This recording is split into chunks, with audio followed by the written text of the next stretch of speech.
Welcome back, folks. I'm here watching every single adaptation of The Phantom of the Opera that I can get my hands on, and I'm ranking them on a liver lethality scale based on a generic set of drinking game rules. Pause if you want to see them. This is episode 4, The Phantom of the Opera from 1962. I was extremely excited to watch this one for a couple of reasons. First of all, it's made by Hammer, and if you're a horror fan, you know why that's important. And second of all, it's only 84 minutes long, which, when you're feeling burnt out on the entire world, isn't too much of an ask to watch. Anyways, let's get into it. The Phantom of the Opera in 1962 gets an astounding liver lethality score of 1.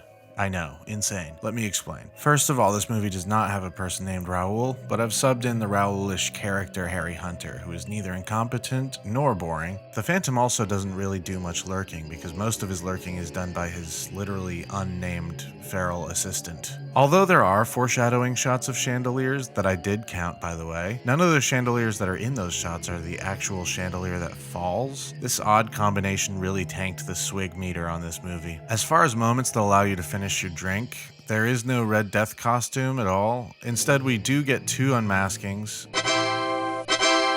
and 1 chandelier drop.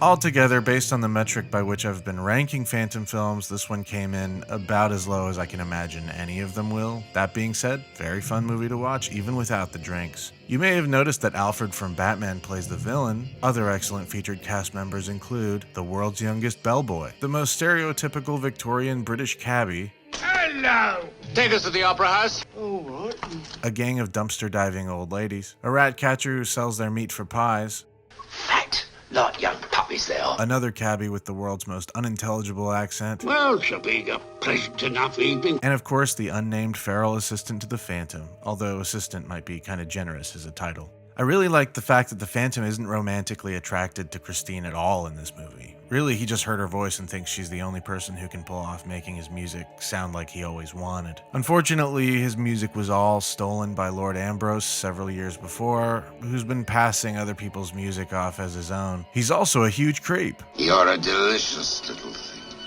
Fortunately, Christine is warned of this by the Phantom, and she finds an ally in Harry Hunter, who also suspects Lord Ambrose of stealing other people's work. I should also mention that Christine has a lot more agency of her own in this film. Although she does get kidnapped by the Phantom, the decision to stay and learn the music is ultimately hers. In fact, after the Phantom explains the entire situation to her and Harry, they both decide to work with the Phantom in order to perform the opera as it was originally intended. Overall, this movie is about the predatory nature of the music industry and of rich, famous people taking advantage of real artists, a lesson which we will apparently never learn from. Oops, I'm out of time. Bye.